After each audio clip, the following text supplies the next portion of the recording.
Bismillahirrahmanirrahim. Welcome to my YouTube channel. Today we will start next chapter, that is chapter number 5, cell cycle. We will discuss cell cycle, mitosis, different steps of mitosis and significance of mitosis and errors in mitosis. First we will try to define cell cycle. Cell cycle is a series of events from time a cell is produced until it completes mitosis and produce new cells.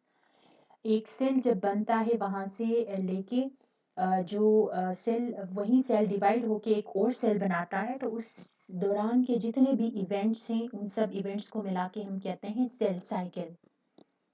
And it consists of two major phases, interphase and mitotic phase. Interphase में cell basically जो cell division की तैयारियां कर रहा होता है जिसको हम इंटरफेज कहते हैं. After completion of interphase, the cell will enter into mitotic phase where cell division takes place. And in interphase, cell's metabolic activity become maximum and cell will prepare itself for cell division. While in mitotic phase, it is a relatively short period of cell division.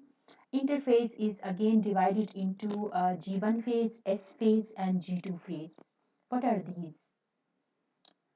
Uh, you can see in diagram that in G1 phase, the protein supply will increase and the synthesis of organelles will increase, जहाँ पे mitochondria, ribosomes वगैरह की synthesis हो जाएगी और एक cell जिसने अभी माइटोटिक फेज में की तरफ जाना होता है तो उसकी जो है सेल की जो साइज है वो भी इंक्रीज हो जाएगी. Cell will grow in size. This is known as G1 phase. After G1 phase, it can either enter into G0 phase or S phase. G0 phase एक सेल की इनएक्टिव स्टेज होती है जहाँ पे सेल सेल डिवीजन की तरफ नहीं जाता बल्कि वो इनएक्टिव हालत में रहता है जिसको हम G0 phase कहते हैं. We have some examples that nerve cells के बारे में कहते हैं कि indefinite time के लिए वो G0 phase में रहते हैं क्योंकि न्यूरॉन्स की सेल डिवीजन नहीं होती. And we have some other types of cells like kidney cells. Kidney cells कुछ टाइम के लिए G0 phase में जाते हैं and after that they will then move into S phase. तो कुछ टाइम के लिए वो इनएक्टिव रहते हैं and after that they will divide. और कुछ ऐसे भी सेल्स हैं जो कि थ्रू आउट वो G0 फेज में बिल्कुल भी नहीं जाते बल्कि वो कॉन्टिन्यूसली डिवाइड होते रहते हैं and they are epithelial cells. After G1 phase we have S phase. अब G1 फेज के अंदर कुछ ऐसे एंजाइम्स की भी सिंथेसिस होती है जो कि इस फेज में जो डीएनए की डुप्लीकेशन के लिए जिनकी नीड होती है. तो ऐसे प्रोटीन्स की भी सिंथेसिस होती है, ऐसे एंजाइम्स की सिंथेसिस होती है G1 फेज में जो कि इस फेज के लिए चाहिए होते हैं. इस phase is the type of phase where duplication of chromosomes occur. Chromosomes double हो जाते हैं क्योंकि इन्होंने सेल डिवीजन इन्होंने स्टार्ट करनी होती है तो उसके लिए जाहिर है डीएनए का मटेरियल और मज़ीद चाहिए तो दिस डीएनए विल डुप्लीकेट और chromosomes will duplicate. After that it cell then in will enter into G2 phase. G2 phase में क्या होता है कि G2 फेज के अंदर अगेन स्पिंडल फाइबर से रिलेटेड प्रोटीन्स बन रहे होते हैं क्योंकि सेल डिवाइड हो जाता है तो उससे रिलेटेड स्पिंडल फाइबर से रिलेटेड जो प्रोटीन्स है उनकी सिंथेसिस हो रही होती है and all those related proteins जो कि माइटोटिक फेज से रिलेटेड है उनकी सिंथेसिस होगी G2 फेज के अंदर. And after the cell will enter into mitotic phase जिसको हम cell division कहते हैं. Here you can see in diagram that this is the centromere. These are the two arms. ये दो arms हैं एक chromosome के. यहाँ पे दो chromatids हैं जिनको हम sister chromatids कहते हैं. This is chromosome pair. जिसको एक complete chromosome और chromosome pair हम कहते हैं. These have two chromatids. These are sister chromatids.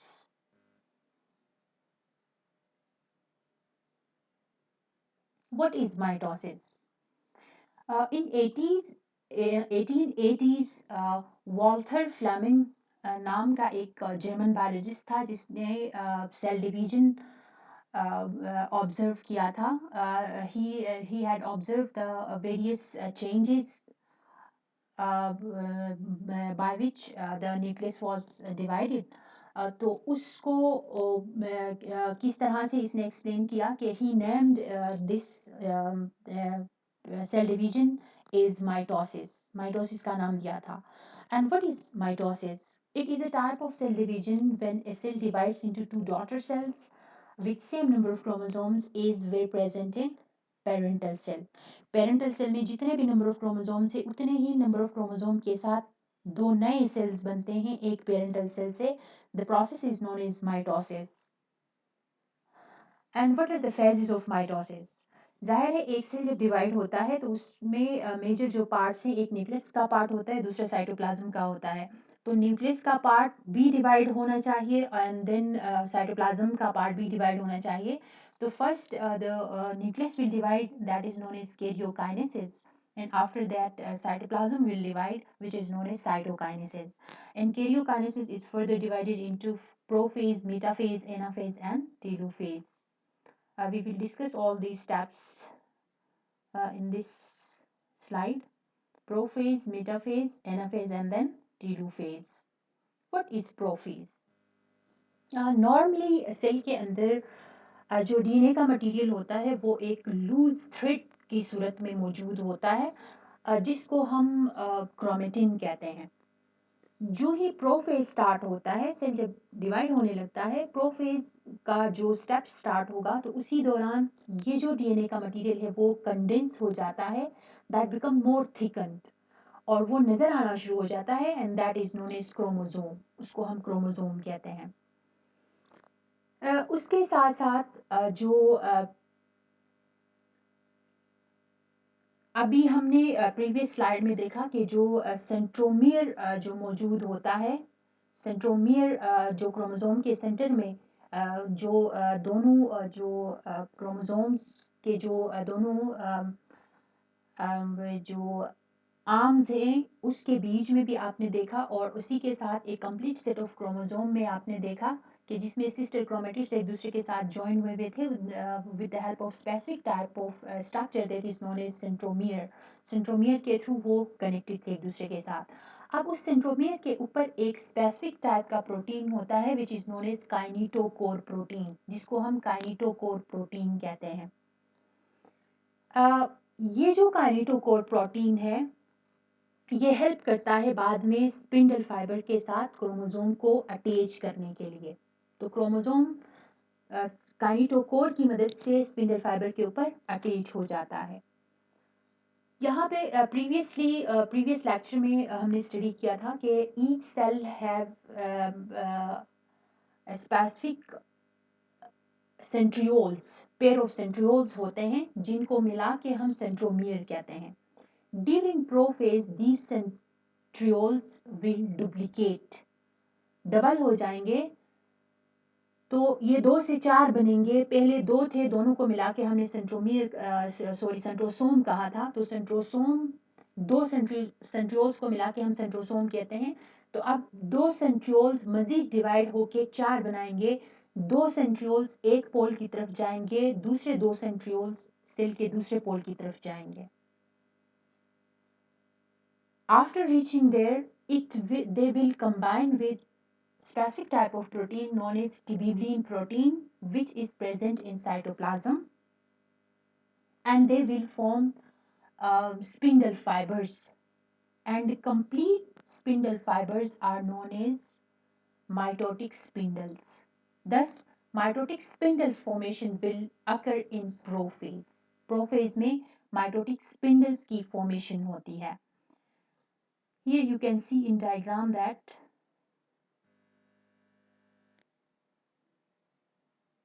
यहाँ पे आप देख लें कि कंप्लीट जो है इनकी डिवीजन होगी, ये डिवाइड हो जाएंगे प्रोफेज के अंदर. ये देखें आपको नजर आ रहा है. These centrioles, centrosomes will move towards opposite poles. ये एक साइड पे जाएगा, ये दूसरे साइड पे जाएगा. ये स्पिंडल फाइबर्स की फॉर्मेशन होगी.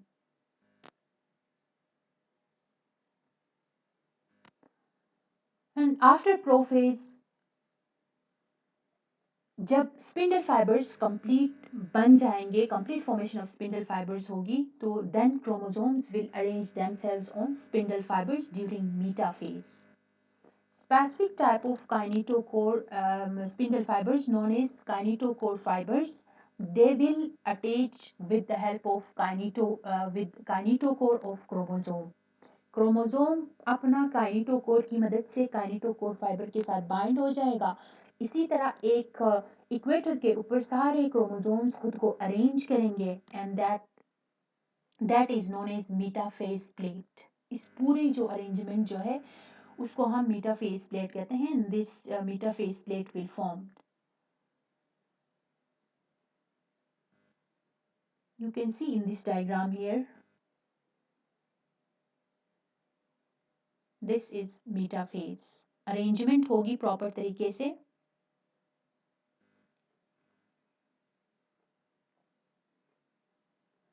And in anaphase, what will happen? The kinetochore fibers will pull those chromosomes towards centrosome. दोनों ऑपोजिट पोल्स की तरफ जो है वो उनको पुल करेंगे, and as a result these sister chromatids will separate. अभी हमने प्रीवियसली हमने देखा था कि जो क्रोमोसोम के सिस्टर क्रोमेटिड्स थे वो एक दूसरे से सेपरेट हो जाएंगे, and they will successfully they reach the opposite poles.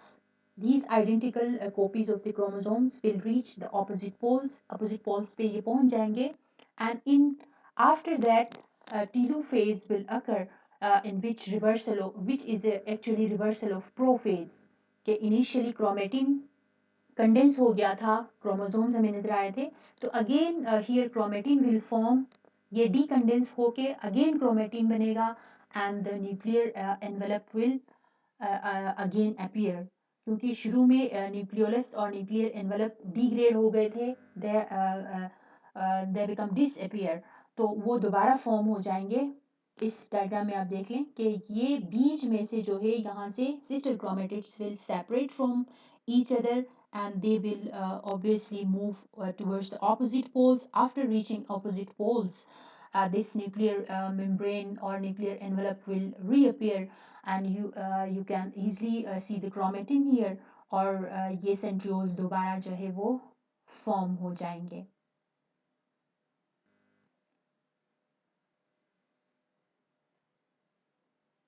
And what is cytokinesis? Division of cytoplasm is known as cytokinesis. अब प्लांट्स और एनिमल्स के अंदर डिफरेंस है साइटोकाइनेसिस का. There is a difference between plants and animal cytokinesis. What will happen in case of plants? Cytoplasm divide by cleavage formation. यहाँ पे आपको नजर आ रहा है कि this plasma membrane will invaginate, अंदर की तरफ मूव करेगा. As a result these two daughter cells will separate from each other.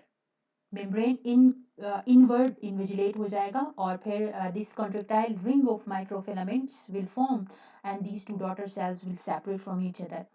But in case of plants, you can see here that the vesicles from Golgi apparatus will migrate towards the center of this cell, which is going to be divided. तो centre में आके ये जमा हो जाएंगे, they will deposit in center and they will form a cell plate. You can see here cell plate like this. अब यहाँ से ये सेल प्लेट अलग हो जाता है, and these two daughter cells will form. And this cell plate is also known as phragmoplast formation.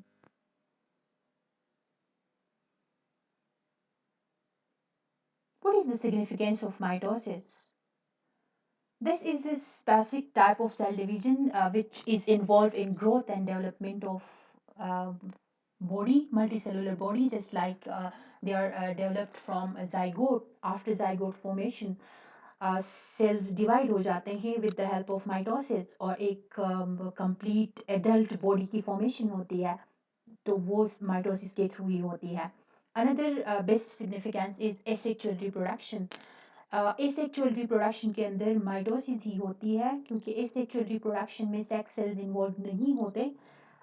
Just like we have a best example hydra. आपने सुना होगा कि हाइड्रा के बॉडी के ऊपर एक बड बनता है इनिशियली जब उसने डिवाइड होना होता है। ये बड फिर जब क्रोमेटिन डिवाइड सॉरी डीएनए जब उस बर्ड के अंदर मूव कर जाता है, तो ये बर्ड फिर पेरेंटल से अलग होके फिर इंडिविजुअली भी वो इंडिपेंडेंटली सर्वाइव करना शुरू कर देता है। तो इस प्रोसेस के थ्रू ये एसेक्सुअल रिप्रोडक्शन के थ्रू डिवीजन होती है। And another best example is the vegetative propagation of plants, जिसमें प्लांट का जो वेजिटेटिव पार्ट है, वेजिटेटिव पार्ट वो पार्ट होता है जिसमें जो नॉन सेक्सुअल पार्ट होता है, like root stem and leaf. तो लीफ रूट या स्टेम में से अगर नया प्लांट बनता है तो दैट इज एसेक्सुअल रिप्रोडक्शन। तो वो आपने अक्सर देखा होगा कि जो पेवंदकारी की जाती है that is example of asexual and vegetative reproductive type, जिसके अंदर जो लीफ रूट या स्टेम का जो पार्ट है वहां से एक नया प्लांट डेवलप हो जाता है with by the process of mitosis. And another best example is sorry and another major significance is cell replacement, जहाँ पे we have skin and digestive tract cells which are continuously replaced by new ones। तो हमारे body के अंदर भी नए sales बनते हैं with the help of mitosis। And blood cells जिनकी 120 डेज बाद दोबारा रिप्लेसमेंट हो जाती है नए सेल्स की, that is due to division, cell division, that is mitosis. And finally, regeneration. In some organisms, they have ability to regenerate their lost body part. कि अगर किसी हादसे में उनका कोई बॉडी पार्ट अगर लॉस हो जाता है तो वो रीजनरेशन के थ्रू दोबारा रीग्रो कर देते हैं। The best example is sea star can regenerate its lost arm. And what are errors in mitosis? All this mitotic cell division is controlled by specific genes, and these genes can control the timing and number of mitosis। कि कितने times mitosis ने होना है, कितने number of sales बनाने हैं, that is very important. And timing is again important कि किस टाइम इसने डिवाइड होना है, किस स्टेज में जाके इसने डिवाइड होना है, that is also important. If any kind of mutation in such type of genes, they will result in abnormal cell growth, and abnormal cell growth is known as tumor। And there are two types of abnormal cell growth. If they are localized and they are limited to any single type of tissue, then we call them as benign. And if they can migrate to another tissues and where they can again divide abnormally, then we call them as malignant। And the whole malignant, which is also known as cancer, and the whole phenomena is known as metastasis। तो cell division का sorry mitosis का proper timing और proper number में होना बहुत must है कि अगर ये दोनों में से किसी एक में भी प्रॉब्लम आ जाता है तो वो आपके बॉडी के अंदर सेल्स एबनॉर्मली अपनी मर्ज़ी से डिवाइड होने शुरू हो जाएंगे, क्योंकि सेल डिवीजन के बाद फिर उस सेल डिवीजन को रोकना भी लाजमी है। If that is not required, जब उसकी ज़रूरत ना हो तो उसको रोकना भी है। अगर फिर वो नहीं रुकता तो that will result in abnormal growth, which is commonly known as cancer। Thank you so much for watching my video।